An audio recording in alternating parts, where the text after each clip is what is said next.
J'ai un regard sur la publicité dans la ville assez critique.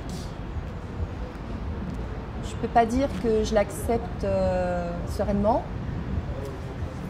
Et du coup, je vois ça, j'observe en fait beaucoup les publicités. Je vois aussi les réactions qui se produisent en moi par rapport à des messages, des choses comme ça. Et ça va entraîner donc ma démarche artistique. C'est arrivé assez mystérieusement. J'ai commencé par faire des tournements sur des petits formats, donc en utilisant des pages de catalogue. Et assez naturellement, en voyant les panneaux 4x3, j'ai pensé que je pouvais décliner ça sur des grands formats. J'ai mis un petit peu de temps à m'y mettre parce que la mise en œuvre est tellement différente. Bien sûr, il y a un investissement physique, il faut se déplacer dans la rue, se confronter à l'extérieur. Et c'était quelque chose qui était totalement nouveau. Et donc, mais en même temps, c'était vraiment une aventure pour moi nouvelle en fait. C'est assez palpitant de faire dans la rue. Au niveau de certains travaux que j'ai réalisés dans la rue, je pense notamment à, par exemple, une jeune fille, une certaine Pénélope du peintre Bouguereau, qui est un peintre pompier, donc du 19e siècle.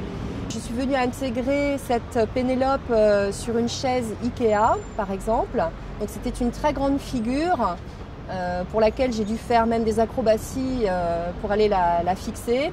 Donc c'était une publicité assez épurée, il y avait juste la chaise et moi je suis venue donc rajouter cette grande figure de la peinture classique. Je suis venue la poser dessus, elle avait un petit angelot, le résultat était complètement décalé. Je pense notamment aussi à, par exemple, le jeune homme nu de Flandrin, qui est une figure masculine assez connue. Et donc c'est un homme qui est plein qui m'évoque pour moi plein de choses. Il est recroquevillé sur lui-même, un petit peu en introversion. Et je suis venue l'intégrer au premier plan d'une publicité pour une voiture.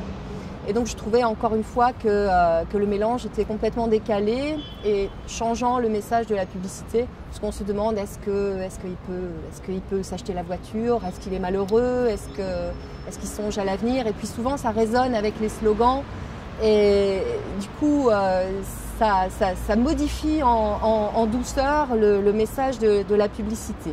La publicité s'inspire de l'art s'inspire de la publicité.